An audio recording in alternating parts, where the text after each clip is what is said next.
now Israel is offering Gazans money and protection in exchange for help in the war against Hamas. The IDF papering the region with leaflets, offering a financial reward to anyone who shares verified and valuable information about those hostages who are currently still being held in captivity. Mike Baker spent nearly 2 decades as a CIA covert operations officer and is now CEO of global intelligence and security firm Portman Square Group. Good morning to you, Mike. You know, this is not atypical. I think there are some who are really questioning this move, looking into it a little more deeply than we need to. This is an ask by intelligence groups we've seen before, like when Russians were being recruited to spy in cooperation with Ukraine. Should the media or any American be sitting here questioning this approach? Well, no, because the people questioning it really don't have any experience in hostage negotiations or intelligence collection or military operations for the most part. So I think this is not, there's nothing unusual about this, right? You take out every tool in your kit bag when you're dealing with a complex problem.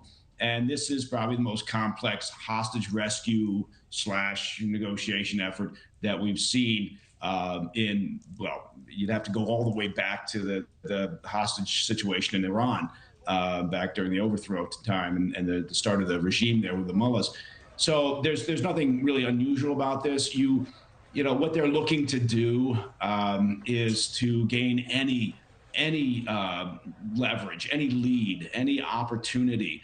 And if that means that there's somebody who picks up one of these leaflets or talks to someone who has, and they might have some insight and they're willing to offer it. Look, a large number of Gazan civilians, right, of Palestinians who live in those terrible conditions, they're not associated or they don't support Hamas. Hamas took over. People talk about, well, they had this election. You know, it wasn't an election when Hamas took over in 2007. They took over.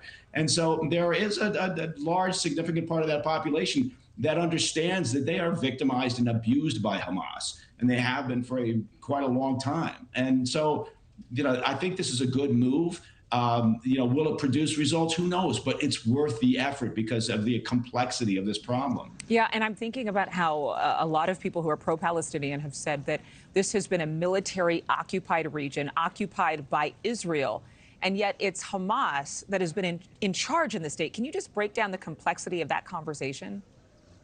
Yeah, it's really interesting, right? Because people want to talk about, well, I'm pro-Palestinian. What question pro-Palestinian? Nobody wants people or humans to live in conditions like exist in the Gaza Strip, right? But Hamas, they don't care about civilian casualties, and more to the point, that's their currency. That's what they count on whenever they engage. They knew exactly what they were doing at the behest of their Iranian puppet masters when they launched those brutal attacks on the 7th of October. They understood that almost immediately there would be civilian casualties because they embed themselves within the civilian population. Their stockpiles, their command centers, their facilities, their personnel are embedded within the population because they know they'll get civilian casualties. And as soon as that happens, they know the narrative will turn. And it took remarkably little time in this instance, despite the brutality of those attacks on the 7th of October, for the narrative to suddenly turn. Look at the Palestinian casualties. And that's what the Hamas counts on. So and the depressing part about this is the consistency of this problem over decades and how this always plays out the same way. And look, and frankly, the Arab world has done very little and at times has also taken advantage of the Palestinian cause for their own regional politics and agenda. Yeah, it's a shame because you would think if there is a difference between Islamic radicalism, jihad, and the Muslim faith, that more Arab nations would actually stand up and condemn this violence than there have been. But, you know, Israel's in this very interesting predicament. They're saying that they are taking a strong stance. They're saying they'll destroy Hamas. They're blowing up tunnels, but some of those tunnels may have the hostages inside. So Hamas asking for fuel in exchange for a number of them. What can Israel do? Well, look, it depends in part. And this is where, you know, any answer from, you know, is speculation, but it depends in part on what their intelligence is at this point. To the degree that they've got intelligence about specific locations, then they'll act on it, right? And they'll make those efforts to rescue hostages.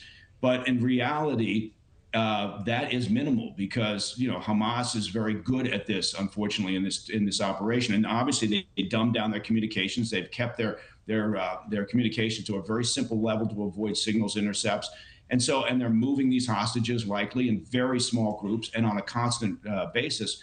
So it's an unfortunate situation. Thank you for watching. Go to newsnationnow.com to find NewsNation on your television provider. And don't forget to click the red subscribe button below to get more of NewsNation's fact-driven, unbiased coverage.